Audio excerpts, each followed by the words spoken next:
Dr. Harley Sawyer was quite literally the brain of the Bigger Bodies initiative for Playtime Co. Without him, it would have never worked. He was so important that they decided to keep him there forever. This is when we meet him in Chapter 4. While his presence left much to be desired, there is still a lot to be said about his character. So let's take a closer look at the Doctor. I feel it's only right to explain just how Harley became this infamous all-seeing eye before we jump into the chapter. Lucky for us, there are a few VHS tapes to help us out. The first one is a conversation between Leith, Eddie, and Stella. They all agree Harley Sawyer has become a problem for the company, and he needs to be dealt with. But they can't kill him, he is too valuable. So Leith Pierre decides to do something that would show his true colors. They took Harley and uploaded his consciousness to Playtime Co.'s database using his brain and organs. Which brings us to the second tape when Harley wakes up. At first he is confused, but quickly realizes the situation he's in, calling them backstabbers. Harley has become a subject to his own procedure. He was reduced to organs, stored and kept alive within vital system centers scattered around the factory. He yells at Dr. White for doing this to him, when suddenly Leith Pierre chimes in and tells Harley that he gave the order for this to happen. Leith then explains what's going to happen next. From then on, Harley would be used to give answers to the lab scientist and help them whenever it's needed. That's it. He would be an open book for them whenever they want it. Leith continues by telling Harley to fight or give in. It doesn't really matter because either way, they own the very infrastructure he is wired to. Meaning Dr. Harley Sawyer will now be a servant to Playtime Co. for the rest of his life. He is from there on out a digital entity.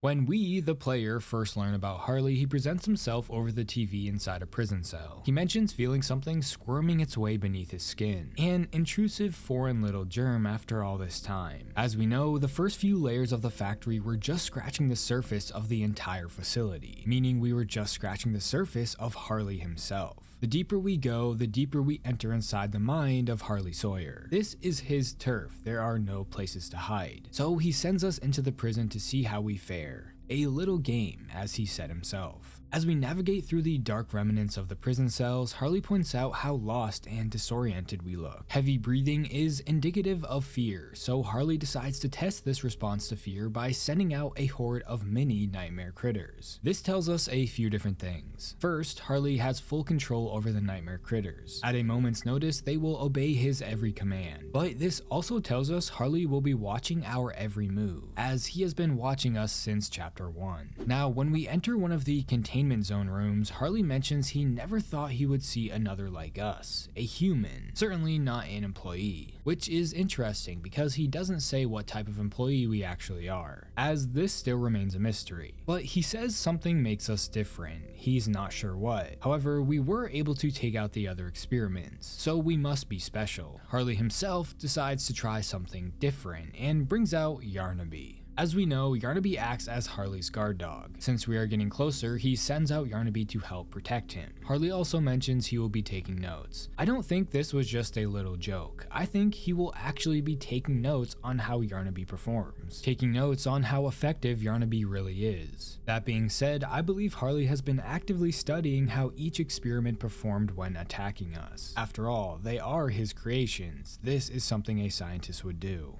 While inside Safe Haven, Dewey gives us a little rundown of Harley, as well as a very important detail. He tells us Harley was the scientist in charge of creating them, which of course we already knew. But then Dewey confirms Harley is working for the prototype. That being said, there is a VHS tape with a conversation between Harley and the prototype. Your suggestions? To produce the results I'm after. Have I made an error in allowing your survival? Of course not. We just need more time to perfect that. Time? Time is precisely what we do not have. Then I suggest you find some more. That will give me labs access. At least with the two of us. That is out of the question. You will step out. The situation necessitates it be done quickly. I'm just giving you the facts. And the fact is, we need more time, or this isn't going to work. I can only be reactive up here. Then of what use are you? You know I'm still your best shot at cracking that secret. I weren't, you would have already killed me. A sound observation. Yes. You have made yourself useful. Provide me more options. I will try again. Of course. But If you are stalling, or worse, remember, your usefulness. is the only reason you were not stripped for meat and spare parts.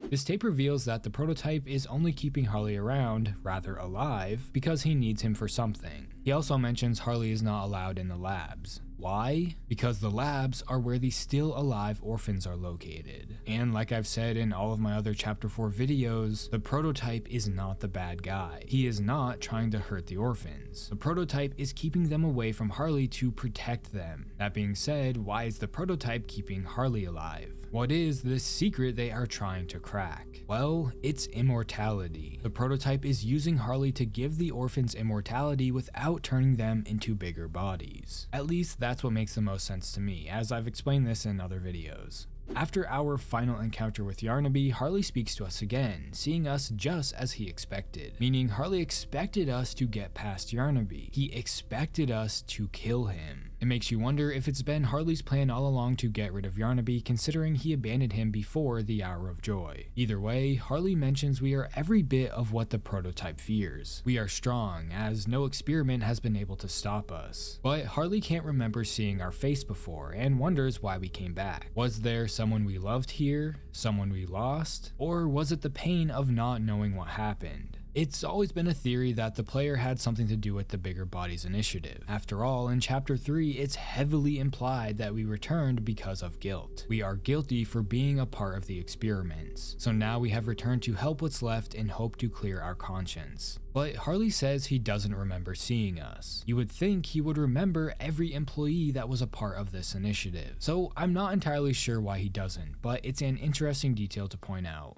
Now, in order to stop Harley, we are tasked with destroying the organs that are keeping him alive. The first is inside the morgue. Here, in an attempt to stop us, Harley pleads to us that Poppy is the bad person, not him. He stressed how she sold us her story, then reveals she knew about the Hour of Joy. She knew it was going to happen. Harley continues how Poppy has just been stringing us along, betrayed us, and has only told us what we needed to know to do exactly what she asks. All she wants is violence. Once the experiments were free, instead of leaving, they created hell. But like I said before, this is Harley trying to convince us that Poppy is the villain. Obviously, this doesn't stop us, so we destroy his lungs. The Poppy slander doesn't stop there. Later on, he continues by suggesting she doesn't actually care about us. She would sacrifice us in an instant if she believed it meant getting what she wanted. The only difference between her and Harley is what he fights for gains humanity something. This line from Harley is the most important. You see, Harley knows that Poppy's plan to stop the prototype is going to kill the remaining experiments. In other words, kill his creations. Harley doesn't want his work to be for nothing. If Poppy destroys everything, the Bigger Bodies initiative will be gone.